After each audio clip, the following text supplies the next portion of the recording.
The year is 73 BC, and Rome is a powder keg. 3 slaves exist for every free citizen. Millions of human beings treated as living tools, their backs building an empire while their masters feast on their labor.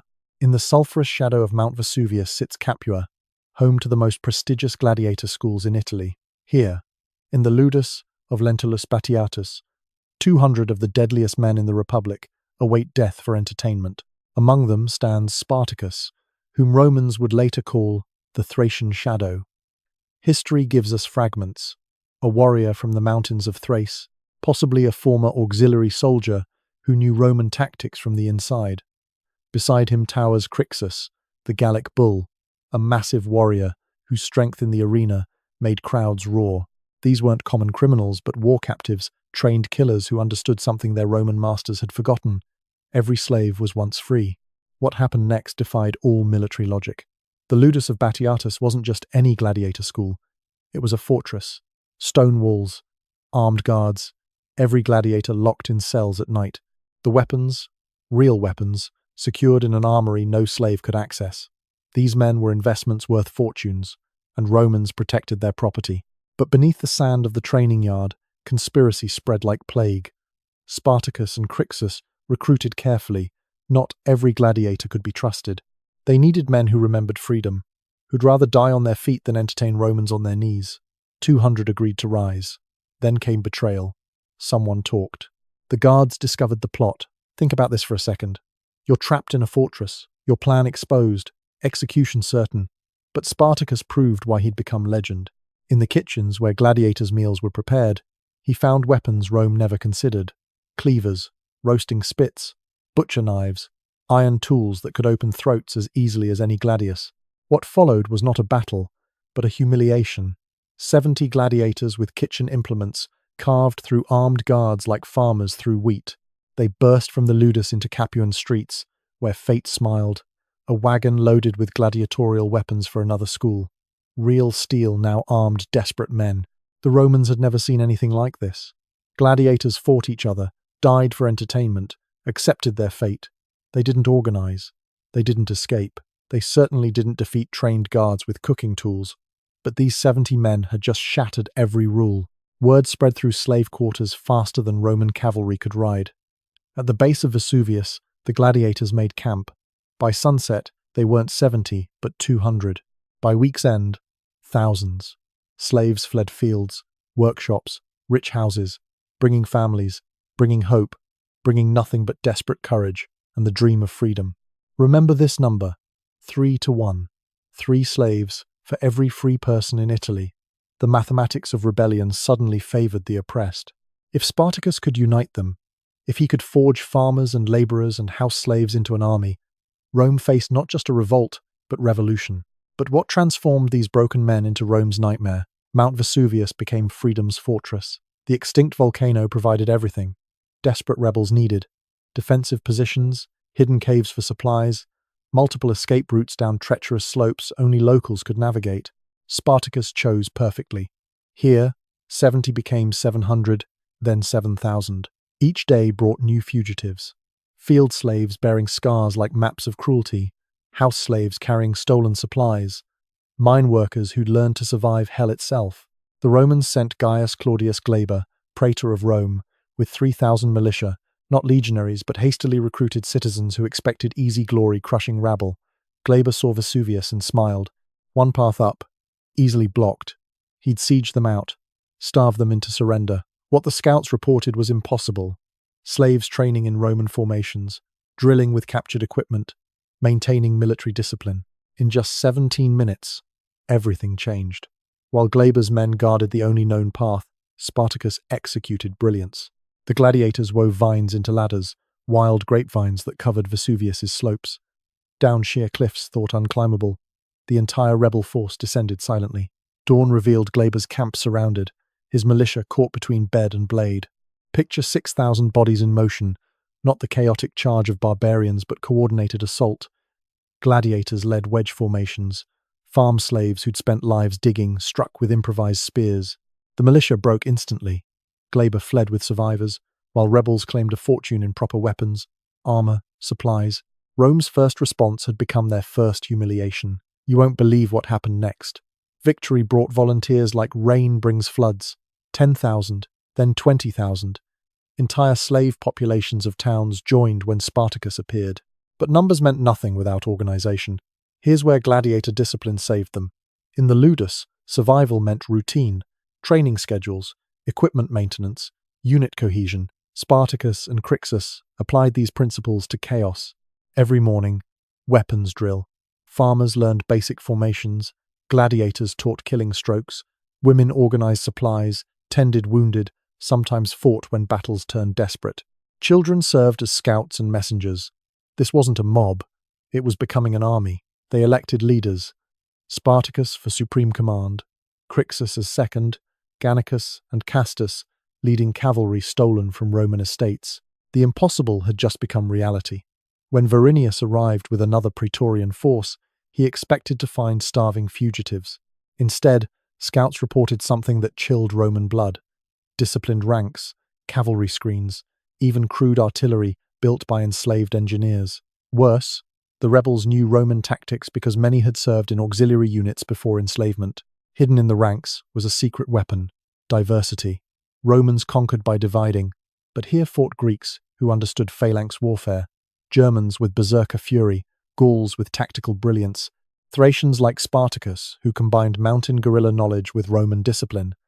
Each group contributed killing expertise. Then Spartacus did something nobody expected. He refused to massacre civilians in captured towns. Where Roman slaves might expect vengeance-drunk rebels to slaughter masters, Spartacus imposed strict rules. Take supplies, free slaves, but spare those who didn't resist. This mercy had strategic brilliance. Towns surrendered rather than fight. Slaves joined eagerly, knowing discipline existed. But physics itself seemed to break when Verinius finally engaged. His 4,000 men met rebels in open battle near Mount Vesuvius. Roman military manuals demanded specific formations against inferior troops, thin lines to maximize professional superiority. But gladiators had spent careers reading opponent patterns, exploiting weaknesses. When legionaries advanced in standard formation, rebel wings collapsed inward, a planned retreat that drew Romans into a killing box. The ground literally shook as 20,000 rebels converged from hidden positions. Verinius watched his Praetorian standards fall, his officers cut down by men who fought with desperate precision. The slaughter lasted until darkness forced separation. By dawn, Verinius had fled, and rebels owned southern Italy. Even veteran centurions were terrified by reports reaching Rome. This wasn't random violence, but systematic liberation. Spartacus's forces moved like Roman legions. Advanced scouts, main body, supply train, rear guard. They besieged towns professionally, built siege equipment, maintained communication between units miles apart. Kitchen knives had become an army that made praetors run. The stage was set for David versus Goliath, except David had an army. Winter approached, and with it, transformation. The rebel army swelled from 20,000 to 40,000, then 60,000. Each liberated estate brought smiths who forged weapons, horse trainers who created cavalry units, even educated slaves who managed logistics. Nola fell without battle. Slaves opened gates before dawn.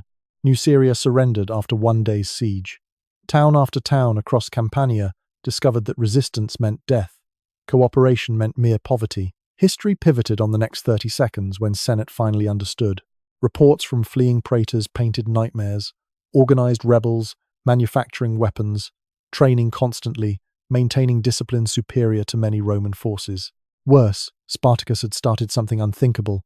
He paid his troops from captured wealth, shared plunder equally, promoted based on merit, not birth. Slaves fought harder for wages than Romans for honor. In mountain valleys shielded from Roman eyes, extraordinary scenes unfolded. Germanic tribesmen taught berserker charges to agricultural slaves. Gladiators from Africa demonstrated desert warfare techniques. Greek engineers constructed siege engines from memory. Every culture Rome had conquered contributed knowledge to freedom's arsenal. This single decision would doom them all. Instead of fleeing Italy immediately, they wintered in the south, growing stronger. What Crassus did next shocked even hardened Romans, but first came other disasters. The Senate, panicking, sent both consuls, the highest military command possible. Gellius and Lentulus brought 4 full legions, 20,000 professional soldiers, They planned a pincer movement, Gellius from the south, Lentulus from the north, crushing rebels between them. But they'd walked into a trap. Spartacus knew Roman arrogance intimately. He divided his forces, sending Crassus with 30,000 Gauls and Germans east, while keeping 40,000 with himself. When Gellius moved to engage Crassus, believing he faced the entire revolt, Spartacus struck Lentulus's isolated legions near Mount Garganus. Imagine standing there as 40,000 rebels crested ridgelines simultaneously. Lentulus had camped in a valley for water access, tactically sound against normal enemies, suicide against Spartacus. Rebels poured down every slope, while gladiator-led shock troops smashed into Roman lines. The consul himself barely escaped as 2 legions dissolved into chaos. Professional soldiers who'd conquered from Spain to Syria ran from former slaves. Then came the betrayal that started internally. Crassus, drunk on victory and Gallic pride, refused Spartacus's orders to reunite. He wanted his own glory, to prove Gauls superior to Thracians. With 30,000 followers, he ravaged separately, alerting Gellius to the divided forces. Near Mount Garganus, surrounded and outnumbered, Crassus died fighting. 20,000 rebels fell in the slaughter. You're about to see how Spartacus responded. At a captured Roman camp, he organized funeral games for Crassus, but with a twist. 300 Roman prisoners, including officers, were forced to fight as gladiators. The slaves who died for entertainment now watched their masters kill each other for sport. The psychological message echoed through Italy. Roles had reversed. Permanently. This is when it became personal for Rome. Both consuls defeated, thousands of citizens dead, the economy disrupted as slaves fled estates wholesale. Spartacus turned north, apparently heading for the Alps and freedom beyond Rome's reach. His remaining 70,000 moved with newfound purpose. Unquote. Home lay beyond those mountains. But here's where military genius met political reality. At the Alps foothills, with freedom visible, the army stopped. Different factions wanted different things. Gauls and Germans dreamed of homeland. Others, born in slavery, knew only Italy. Many wanted to continue pillaging Rome's wealth. Spartacus faced the eternal revolutionary's dilemma. Victory had created competing visions. The impossible decision: turn back south. Whether Spartacus chose this, or bowed to democratic pressure, remains unknown. But southward they marched, back into Italy's heart, away from freedom toward inevitable confrontation. The scale of carnage was unprecedented as they moved. Not random violence, but systematic economic warfare. Every plantation burned meant Rome's grain supply diminished. Every mine liberated meant less silver for legions' pay. Now you understand why Rome summoned their destroyer. Marcus Licinius Crassus, richest man in the Republic, took command with special powers. He raised 6 new legions with personal wealth, adding them to the consul's survivors. 8 legions total, over 40,000 men. But numbers weren't his deadliest weapon.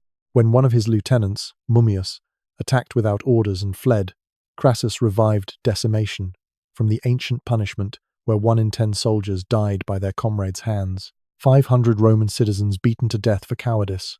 The message was clear. Fear, Crassus more than Spartacus. Discipline returned through terror. What the scouts reported was impossible yet again. Crassus didn't chase the rebels. Instead, he built a wall across the entire toe of Italy. From sea to sea, a fortification line trapped Spartacus in Bruttium. 40 miles of ditches, ramparts, and palisades, manned by 8 legions. The rebels faced starvation or assault against prepared positions. But Spartacus had one more card to play.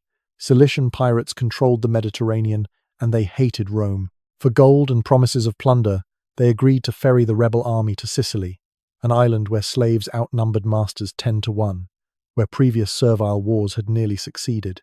2,000 ships would carry Freedom's army across the strait. The pirates took payment and vanished. Whether bribed by Rome or simply greedy, they left 70,000 rebels trapped between Crassus's wall and the sea. Winter storms made improvised crossing impossible. Food ran low. Desertions began. The trap was perfect. Then physics itself seemed to break again. In a blizzard that blinded centuries, Spartacus filled a section of Crassus's ditch with earth, trees, and corpses of pack animals. The entire army crossed in one night, leaving Crassus to discover empty camps at dawn. But freedom was illusion. All Italy lay hostile. Winter killed as surely as swords, and 8 legions pursued relentlessly. Then, Rome made a fatal mistake. they sent the consuls. The breakout from Brutium began 3 months of apocalyptic warfare. Spartacus drove his forces north through winter storms, Crassus pursuing like death itself. But the rebels weren't fleeing, they were choosing ground. Near the Spartacus River, fate gathered its threads. Here's where genius met desperation in ways that would echo through history. First came the fracture that doomed everything. Gannicus and Castus, leading 12,000 Germans and Celts, split from the main force. Like Crassus before them, they craved independent glory. Spartacus couldn't stop them. His democratic command structure meant persuasion, not orders. They camped separately at Lake Lucania, planning their own war. Crassus struck immediately. At dawn, legions surrounded the splinter group. What followed haunts historians to this day. 12,300 rebels died in systematic slaughter. Crassus ordered no prisoners. Legionaries killed, wounded, hunted fugitives through frozen marshes, built pyramid cairns from rebel heads. The message, rebellion meant extinction, but Spartacus turned even disaster into weapon. Racing south, he ambushed Crassus's pursuing advance guard, inflicting 2,000 casualties in minutes. The pattern repeated. Crassus advanced, Spartacus struck isolated units, both armies bleeding across Italy's spine. Towns burned, fields lay fallow. The economy collapsed as terrified slaves hid, unsure whether to flee or fight. What happened next defied all military logic. Lucullus landed at Brundisium with legions from the Mithridatic Wars. Pompey descended from Spain with veteran armies. The Senate's greatest commanders converged on Spartacus like closing jaws. Any rational rebel would scatter, flee, survive. Instead, Spartacus chose the unthinkable, direct confrontation with Crassus before the others arrived. The ground literally shook as armies marshaled. 40,000 rebels faced 8 legions, plus auxiliaries, nearly equal numbers, but vastly different qualities. Romans had armor, discipline, supply lines. Rebels had desperation, diverse tactics, and something else, the knowledge that capture meant crucifixion. Death in battle looked merciful compared to Roman justice. This is where the story takes a dark turn. The night before battle, Spartacus performed a ritual that chilled both armies. He killed his own horse, the magnificent white stallion that marked him as commander. "If we win, I'll have many Roman horses," he declared. "If we lose, I won't need any." The symbolism was brutal. No retreat, no escape, only victory or death. Dawn brought revelation. Crassus had prepared killing fields, ditches channeling rebel movements, artillery positioned for maximum carnage, reserves hidden behind false ridgelines. But Spartacus had tricks too. He'd armed slaves with Roman equipment stripped from previous victories. In morning mist, identifying friend from foe became nightmarish. The screams could be heard for miles when lines collided. Spartacus led personally, seeking Crassus through the carnage. Germanic berserkers smashed into Roman shields, while gladiators exploited gaps with surgical precision. Greek phalanxes held center positions as Celtic cavalry swept flanks. For hours, neither side broke, but then physics seemed to favor Romans. Fresh reserves poured from concealment. Rebel flanks, exhausted from initial success, buckled under pressure. The center, where Spartacus fought like death incarnate, became an island shrinking in an iron sea. Communications collapsed, unity shattered. Different ethnic groups fought separate battles. In just 17 minutes, everything changed forever. Spartacus, wounded in the thigh by a pilum, dropped to one knee. The white stallion's sacrifice proved prophetic. No escape existed. Still, he fought, killing 2 centurions who rushed for glory, building a wall of Roman dead around himself. But numbers told. A dozen wounds bled freely. The gladius fell from nerveless fingers. This is when it became personal for every rebel.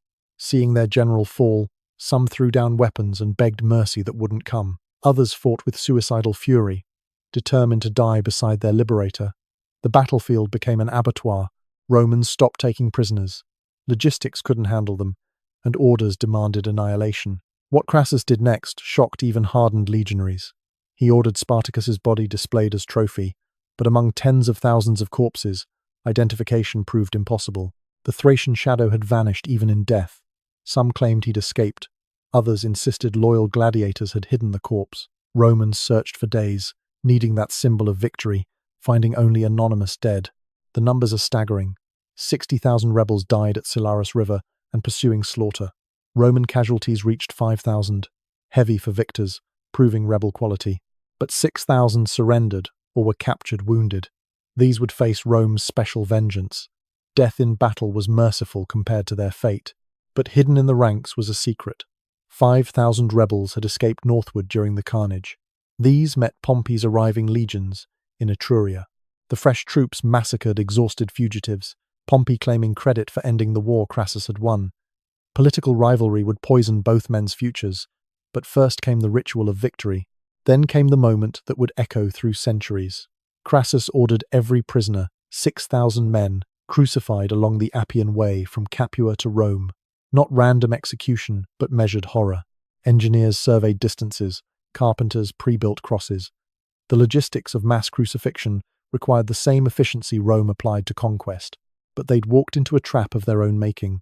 The spectacle meant to terrorize, instead immortalized. Every cross became testimony that slaves could make Rome tremble. The Appian Way, symbol of Roman power, became a monument to resistance. Travelers for decades would pass between rotting rebels, remembering when kitchen knives challenged eagles. History pivoted on the next 30 seconds when Crassus realized his mistake. Spartacus dead but unidentified. Thousands escaped into wilderness, the story already spreading through slave quarters from Syria to Spain. He'd won the war but created a legend. Every crucified rebel became a martyr. Every cross asked the question, if 70 gladiators could become 60,000 warriors, what might 1,000,000 slaves accomplish? Even death couldn't contain their legend. Mystery surrounded Spartacus especially, in death. Some whispered he'd survived, would return. Others claimed the gods had taken their champion beyond Roman reach. The uncertainty tortured Roman confidence. How could you kill a shadow? How could you crucify a dream? The impossible had just become reality one final time. Pompey rushed to Rome claiming victory, minimizing Crassus's achievement. The Senate, desperate to restore normalcy, granted both men honors while privately terrified. They'd witnessed the impossible, a servile war that required Rome's full might to suppress. The invincible republic had almost fallen to kitchen knives and desperate courage. As Spartacus fell, Rome's vengeance had only begun. Picture 6,000 bodies stretched along 120 miles of Rome's greatest road.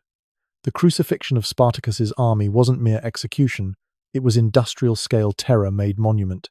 Beginning at Capua, where rebellion birthed, ending at Rome's gates where power lived, the Appian Way became a gallery of calculated horror. The process required monstrous efficiency. 6,000 crosses meant entire forests felled. Each cross needed measurements, too tall and crowds couldn't see suffering, too short and dogs could reach bodies. Roman engineers supervised with the same precision used for aqueducts. Local populations were conscripted to dig post holes every 106 feet. The mathematics of mass murder played out in carpenter workshops and nail forges. But here's where it gets insane. Crucifixion wasn't designed for quick death, but prolonged agony. Guards ensured victims lived days, sometimes a week. Small platforms supported feet, preventing suffocation, extending torment. The condemned received vinegar wine to maintain consciousness. Rome wanted every slave in Italy to hear the screams, watch the slow dying, understand the price of rebellion. Individual stories emerged from the mass suffering. Near Capua hung a young Gaul who joined after watching his family sold separately. He sang tribal death songs until his voice cracked to whispers. Outside, Terracina, a Greek teacher, enslaved for debt, used his last strength to scratch Spartacus's name in the wood. At milestone 40, gladiators who'd survived the battle maintained discipline even dying, calling encouragement to each other across the road of crosses. You won't believe what happened next. Rather than terrify slaves into submission, the crucifixions created martyrs. Secret offerings appeared at cross bases: bread, wine, flowers. Freedmen who'd known the crucified risked punishment to perform burial rites. Some bodies vanished in darkness, given proper funeral by those who remembered them as liberators, not property. The scale of carnage was unprecedented even for Rome. Maintaining 6,000 crucifixions required 3 full legions on constant patrol. Soldiers rotated guard duty, watching for rescue attempts, chasing away merciful relatives, replacing bodies that finally died with fresh prisoners from hiding rebels. The Appian Way reeked of death for 50 miles in each direction. Merchants detoured, travelers vomited. Rome's greatest road became unusable, except for military patrols. But Rome had a terrible secret weapon: time. Days passed. Bodies rotted. carrion birds and wild dogs fed. The spectacle of defiance decomposed into horror. New slaves traveling to markets saw not heroes but warnings. The crosses stood through summer heat, autumn rains, winter frost, bones scattered, wood weathered. Only memory remained, and Rome worked to control that too. What followed haunts historians to this day. Pompey arrived in Rome, claiming he'd destroyed the rebellion's last remnants. 5,000 exhausted fugitives his fresh legions had massacred. The Senate, desperate to forget their near catastrophe, awarded him a full triumph. Crassus, who'd actually won the war, received only an ovation, a lesser honor that rankled for life. This single decision would doom them all eventually. The rivalry between Crassus and Pompey, born from Spartacus's rebellion, would help destroy the republic they'd saved. Both men learned dangerous lessons. Crassus that money could buy legions, Pompey that military glory trumped everything. Their future conflict would birth Caesar's rise and Rome's transformation to empire. Meanwhile, the systematic erasure began. Official histories minimized the revolt. Numbers were reduced. Spartacus became a brigand, not a general. The tactical brilliance that turned slaves into soldiers vanished from records. Roman historians wrote of mindless mobs, not disciplined armies. They couldn't admit that slaves had outmaneuvered praetors, terrified consuls, required Rome's maximum effort to defeat.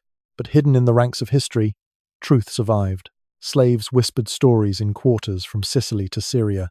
A gladiator who'd fought beside Spartacus lived hidden for decades in Brutium, teaching young slaves combat techniques.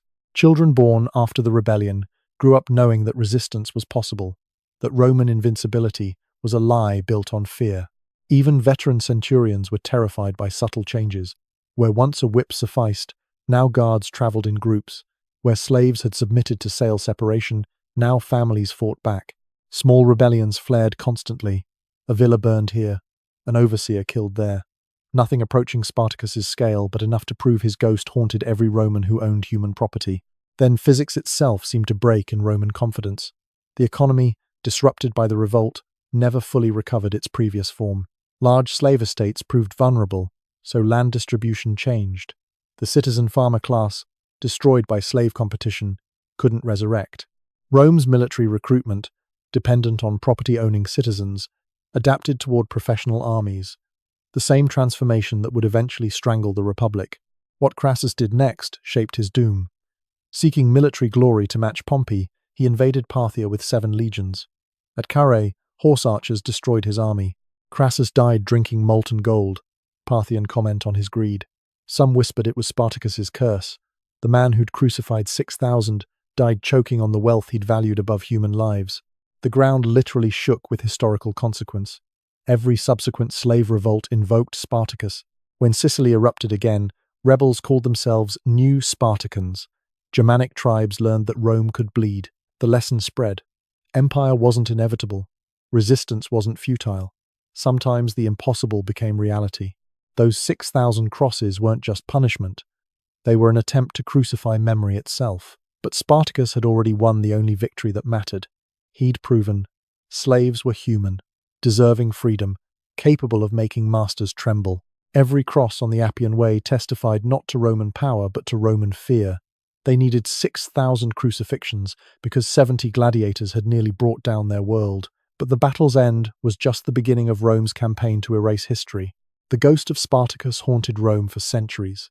Every slave who met Roman eyes without flinching, every rebellion that flared across the empire, every nightmare that woke slave owners sweating, all carried echoes of those 70 gladiators who'd chosen death over servitude. The immediate aftermath reshaped everything, while Rome desperately pretended nothing had changed. Military reforms came first. Never again would praetors lead militia against revolts. Professional legions now garrisoned Italy itself, unthinkable before Spartacus proved internal threats could match external enemies. The Senate created specific protocols for servile uprisings, immediate overwhelming force, no negotiations, total annihilation. They'd learned that delay let kitchen knives become armies. Ask yourself, what would you do if your entire economic system depended on millions accepting bondage? Rome's answer was calculated brutality mixed with careful erasure. Laws tightened around slave gatherings. Gladiator schools faced new restrictions. Weapons, even kitchen implements, required stricter control. But most importantly, Rome attacked memory itself. Contemporary accounts vanished or survived only in fragments. Sallust's detailed history, lost. Livy's narrative, mostly missing. We know Spartacus through his enemies' propaganda, through gaps and silences that speak volumes. Roman historians reduced him to footnotes in greater men's stories. The tactical genius who'd humiliated consuls became a lucky brigand. The democratic leader who'd united nations became a simple savage. Why? Because admitting the truth threatened everything. If slaves could organize, if they could outthink praetors and outfight legions, if they were fully human seeking justified freedom, then Rome's entire civilization rested on crime. Better to pretend Spartacus was an anomaly, his followers mindless, his victories accidents. Better to crucify memory as thoroughly as they'd crucified bodies. This is why they feared him, not just in life, but especially in death. Spartacus proved that oppression created its own destruction. Every whip stroke taught hatred. Every family separated forged determination.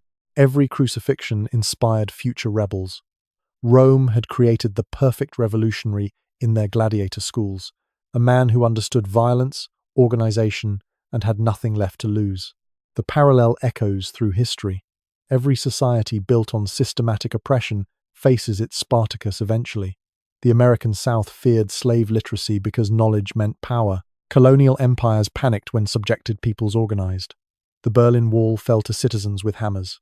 Sometimes the impossible becomes inevitable when enough people decide fear isn't worth living. Remember this number: 2 years. That's how long 70 gladiators with kitchen utensils paralyzed history's greatest military power. That's how long it took to transform from property to army, from slaves to legends. 2 years that proved empire could tremble, that the impossible was just another word for what hadn't happened yet. Crassus and Pompey thought they'd won, but their victory carried seeds of destruction. The wealth inequality that created slavery intensified. The military reforms that saved Rome from Spartacus eventually strangled the Republic. The fear that made them crucify 6,000 created brittleness where flexibility might have saved them. They'd won the war but lost their future. Now you understand why Rome tried to erase this story. Every cross along the Appian Way wasn't just killing a rebel, but attempting to murder hope itself. They failed. 20 centuries later, we still remember the gladiator who proved that with enough courage, kitchen knives could challenge empires. Those 6,000 crosses weren't just punishment, they were an attempt to crucify memory itself. But some stories are too powerful for even Rome to kill. Spartacus lives wherever someone chooses freedom over safety, dignity over survival, death over submission. His shadow still falls across history, asking each generation the same question. What are you willing to risk for freedom? The gladiators' war was over. Their legend had just begun.